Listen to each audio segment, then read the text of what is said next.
Em trong luôn ta nè. Hả? Ta nè. Đi thay taxi ấy. Thì bao giờ? Tôi xin nè nè. Tôi xin nè nè.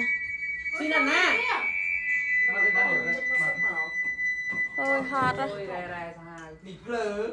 Tôi xin nè nè. Tôi Tôi xin nè nè. Xin số già. Tôi số già mến. Mà tôi cho ba. Nó khơi có bố kìa. Ra mà niệm non.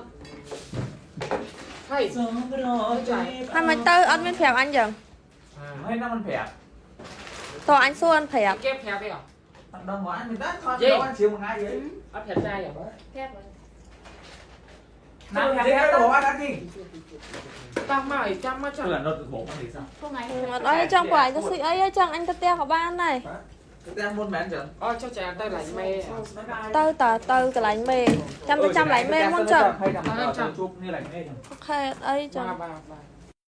ទីតើអ្នកនរគ្នាខ្ញុំមកបានទៅញ៉ាំអីមួយពួកវាទេហើយឥឡូវហ្នឹងគឺខ្ញុំមកណែនាំជាមួយលេបងមកទៅនិយាយទៅលេនេះគឺល្អប្រកខ្លាំងមែនតើសម្រាប់បងប្អូនដែលមានបញ្ហាស្បែកខ្មៅស្អាប់បងប្អូនចង់បានស្បែកសមកទ្រង់ជាងក្នុងណាអ្នកនរគ្នាអាចសាក់ប្រើបានសំខាន់គឺខ្ញុំប្រើជាសេតមកអ្នកនរគ្នាចាគឺខ្ញុំប្រើទាំងលេប្រើទាំងសេរ៉ូមប្រើទាំងស្ក្រាប់ស្បែកព្រោះស្រាប់ប្រចាំអ្នកនរគ្នាស្ក្រាប់នេះជំរុញកោសិកាចាស់បន្តកោសិកាថ្មីបងប្អូនទាំងអស់គ្នាសំខាន់គឺធម្មជាតិ 100% មកបងប្អូនទាំងអស់គ្នាអញ្ចឹងសម្រាប់បងប្អូនដែលចង់បានផលលឿនអ្នកនរគ្នាប្រើជាសេត VIP អញ្ចឹងគឺបានផលលឿនបងប្អូនទាំងអស់គ្នាចាលាបលេមួយថ្ងៃ2 ដងហើយធ្វើការស្កាត់ស្បែកមួយអាទិត្យ2 ដងទៅបងប្អូនទាំងអស់គ្នាខ្ញុំនិយាយមែនបងប្អូនមានបញ្ហាស្បែកដកកម្រិតណាក៏ដោយប្រើអីក៏អត់ត្រូវលាបអីក៏អត់បាត់ណាបងប្អូនចាសាក់ប្រើជាមួយឈុតលេ VIP បងមកតៃខ្ញុំហ៊ានធានាស្បែកបងប្អូនគឺស្អាតមកវិញមកបងប្អូនទាំងអស់គ្នាអញ្ចឹងបើសិនជាបងប្អូនចង់បានស្បែកស្អាតសមកទលងចាញ់ពីខាងក្នុងអ្នកទាំងអស់គ្នាកុំភ្លេចសាក់ប្រើជាមួយលេបងមកតៃទាំងអស់គ្នា